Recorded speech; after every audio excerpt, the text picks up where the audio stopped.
Have you ever wondered what it truly means to face life's greatest challenges with unwavering courage, knowing that your soul is eternal and indestructible? Welcome to GitaSahasram. In the grand kingdom of Hastinpura, there lived a young man named Arjun Sharma, a software engineer working late nights in the bustling tech hub of Bangalore. At 26, Arjun was known for his sharp intellect and dedication to his work. One evening, while coding a complex project, Arjun received a call that would change his life forever. His younger sister Priya, studying medicine in a distant city, had been diagnosed with a serious illness. Overwhelmed by fear and uncertainty, Arjun felt lost. His mind raced with questions about life, death, and the meaning of existence. It was then that his grandmother, Dadima, shared with him the timeless story of Abhimanyu. Thousands of years ago, in the sacred land of Kurukshetra, the great war of Dharma was being fought. Among the warriors was a brave young prince named Abhimanyu, son of the mighty archer Arjuna and the noble Subhadra.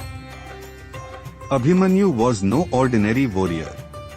Even before his birth, while resting in his mother's womb, he had learned the sacred art of entering the Chakravyuha, a complex battle formation, by listening to his father's teachings. However, fate ordained that Subhadra fell asleep before Arjuna could complete the lesson about exiting the formation. Thus, Abhimanyu learned only half the knowledge, how to enter, but not how to escape. As years passed, Abhimanyu grew into a magnificent warrior, brave beyond his 16 years. He married the beautiful princess Uttara and was beloved by all for his courage and righteousness. On the 13th day of the Great War, when evil forces seemed to be winning, the enemy created a deadly Chakravyuha formation. With Arjuna away on another battlefield, only young Abhimanyu knew how to break through. Despite knowing he might not return, Abhimanyu stepped forward. "I cannot abandon my Dharma," he declared. "If I can save even one righteous life today, my existence will be meaningful." With courage blazing in his heart like the eternal flame of righteousness, Abhimanyu charged into the Chakravyuha. His sword gleamed like lightning as he fought warrior after warrior with unmatched skill. Surrounded by the greatest warriors of his time, Abhimanyu fought like a lion among wolves. Even his enemies marveled at his valor, as he single-handedly held off armies that should have crushed any mortal man. For hours he battled, his spirit unbroken. But gradually, his weapons were destroyed, his chariot shattered, and his body wounded. Yet his soul remained as bright as the eternal stars above. In his final moments, as he faced overwhelming odds, Abhimanyu remembered the sacred teachings of the Bhagavad Gita that Krishna had shared. "The soul is eternal," he whispered. "Death is merely a transition." And in that sacred moment of realization, Abhimanyu understood the deepest truth of existence. Just as Krishna had taught Arjuna, the soul never dies. It simply moves from one body to another, like changing clothes.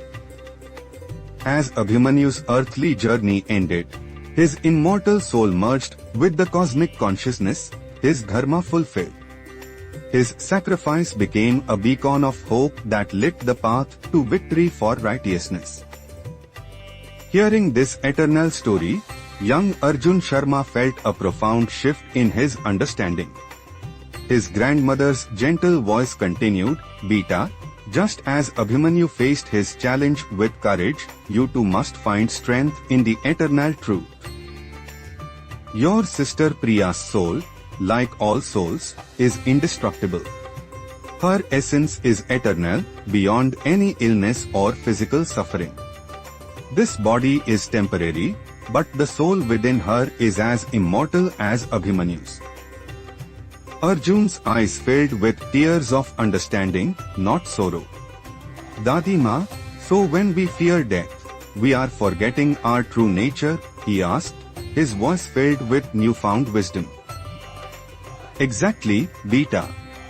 The Bhagavad Gita teaches us that the soul is never born and never dies. It is eternal, unchanging, and indestructible. Fear comes only when we identify ourselves with the temporary body. Arjun realized that just as Abhimanyu performed his dharma without attachment to results, he too must support his sister with love and devotion, while understanding the eternal nature of the soul. The next morning, Arjun traveled to be with Priya.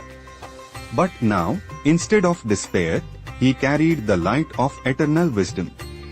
He understood that true love means supporting someone's journey while recognizing their immortal essence. When he met Priya, he did not speak of fear or death. Instead, he spoke of Abhimanyu's courage, of the soul's eternal journey, and of how every moment is an opportunity to live with dharma and purpose. Priya's face lit up with understanding.